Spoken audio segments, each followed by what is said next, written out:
Good, happy Wednesday morning, June 17, 2020. I'm Riley King, and welcome to this Wednesday morning edition of the Riley King Newscast, right here on the Riley King Network. We have a lot of news to get to this Wednesday morning, so let's begin.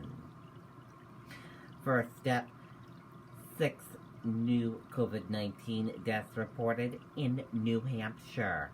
27 new cases announced. State epidemiologist says state officials believe community transmission is decreasing in state.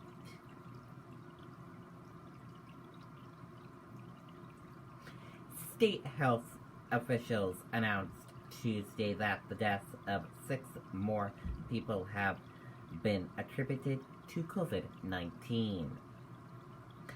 4 of the 6 victims were residents of New Hampshire long-term care facilities, which have been hit partially hard by the coronavirus, with more than 34% of infections and 82% of deaths from COVID-19 linked to the facility.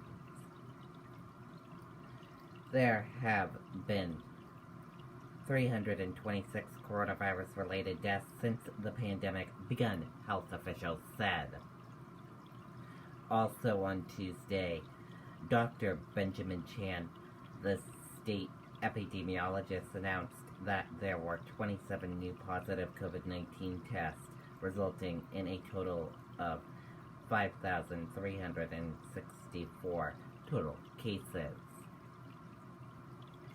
2 new hospitalizations were announced, bringing that total to 521, or less than 10% of the total number of cases.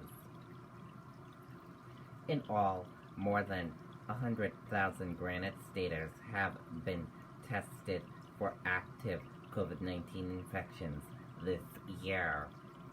Lately, the state has averaged about 1,700 tests per day, Chan said, with the percent positive rate recently hovering around 2%. Overall, the number continues to show a good trend, Chan said. These numbers continue to show that we believe community transmission is decreasing. Chan cautioned that the state remains at risk for increasing numbers of new infections or perhaps a new surge in the outbreak. More than 20 states have seen increases in the number of COVID-19 cases and or hospitalizations. This is being watched very closely nationally, Chan said. There are states throughout the United States which are beginning to show increases. This is not the case in New Hampshire yet, but we're certainly following the numbers very closely. Officials urge that Granite Staters continue to practice keeping 6 feet of distance from others and to wear cloth face coverings when in public. Masks that cover the mouth and nose are especially encouraged in situations when continued social distancing isn't likely. Governor Chris Sununu to stress the importance of masks and social distancing.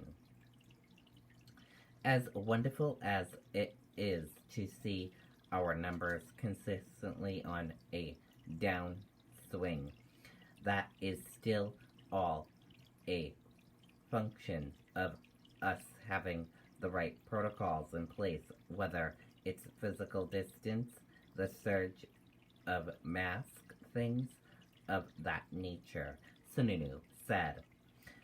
They really do work, and we are just going to keep re-emphasizing that time and time again.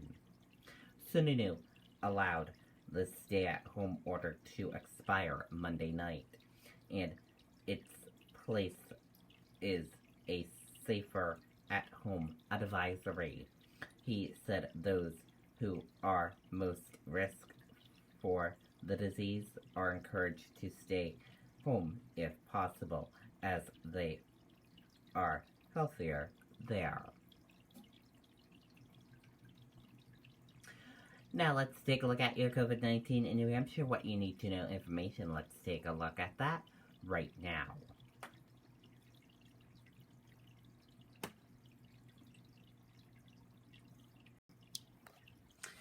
And here is a look at that information for all of you right now.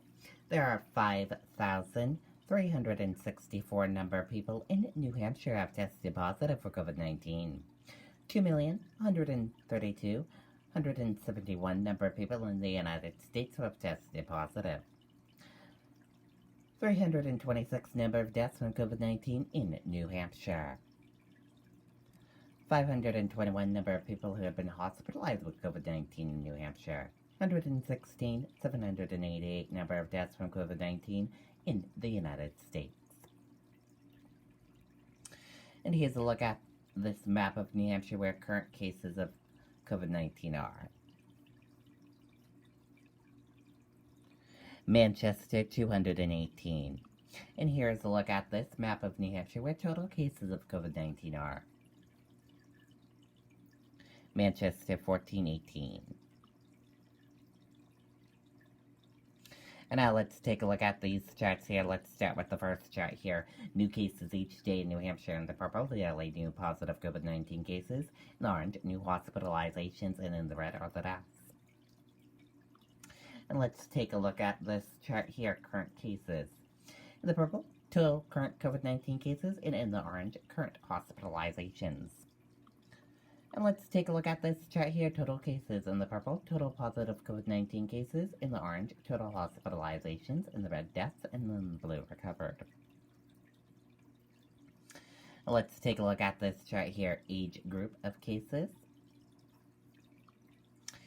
female and male of cases, and risk information. And let's take a look at this chart here, infections, hospitalizations, and deaths. And let's take a look at this chart here, deaths, percent of New Hampshire population, race/ethnicity of cases, and hospitalizations. And again, your common symptoms: fever, lack of smell, cough, chills, and difficult breathing. How it spreads, and prevention tips. And be sure to stay with the Riley King Network for the latest of your COVID-19 information.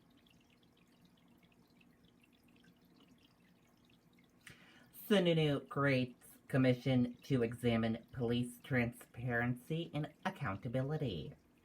Commission includes law enforcement, civil rights officials, and mental health experts. Let's take a listen to that video from WMUR News 9.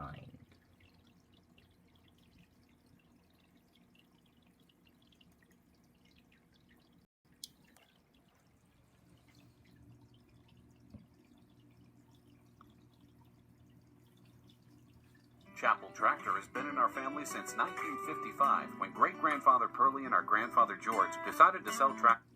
It's called the Commission on Law Enforcement Accountability, Community, and Transparency, and the governor says its goals are in the name. So this is about community interaction, this is about transparency, this is about EES, it could be about protocols, use of lethal force when it pertains to individuals with mental health issues. The commission, formed by an executive order, is tasked with recommending new reforms on de-escalation, use of force, and diversity training.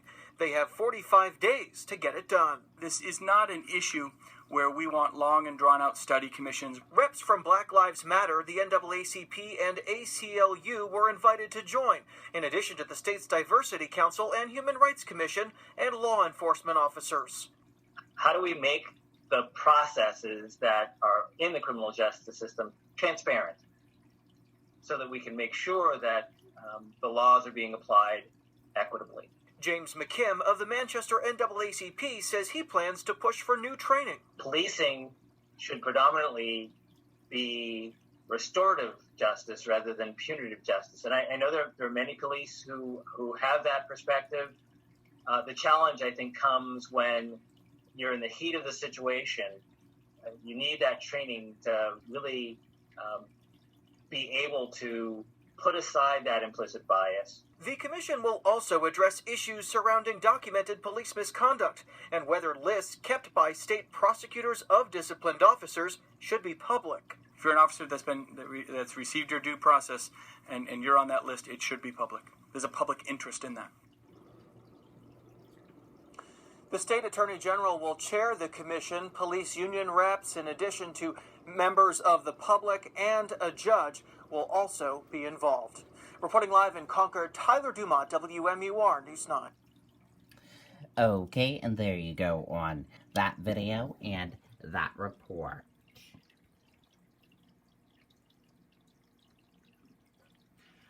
Stock features extend gains following Tuesday's rally.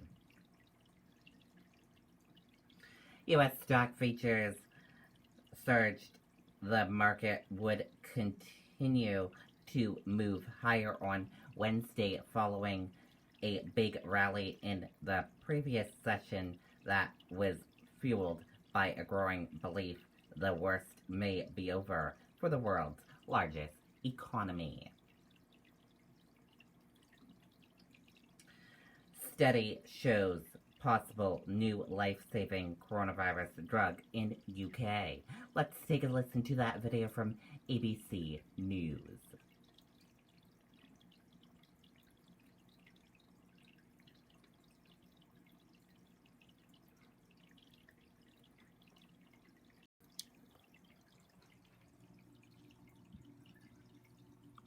Now to the coronavirus, the very real concern here in the U.S., and tonight perhaps the most promising treatment for the virus yet.